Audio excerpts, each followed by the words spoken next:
আমরা পিকনিক করতে এসেছি, দেখো পিকনিকে কে কে আছে।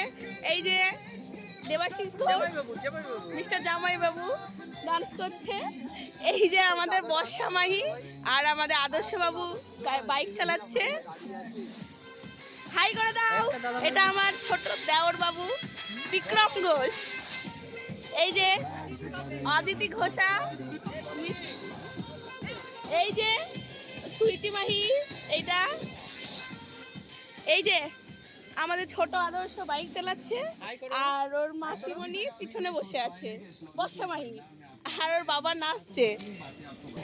আর এই যে রাধুনি রান্না করছে। এখানে আমাদের আইটেম সব রেডি। আজকের মেনু বলে দিচ্ছি, ফ্রাইড রাইস, সাদা ভাত, চিকেন কষা, মাটন কষা, আলু ফুলকপির ডালনা আর রয়েছে ভেজ ডাল। এই যে দাদা ভাই, আরো দাদা ভাইগণ আছে। আর এই যে একটা ভিলেন চলে গেল। এই যে দাদা ভাইরা হাই হাই হাই। এই যে অ্যাট লাস্ট আমার বড়বাবু স্নান করে আসলো। হাই করে দাও। স্নান করে বড় লোক হয়ে গেল। আরো সদস্য আছে, এই যে এই কুকুরটা রয়েছে। টাটা।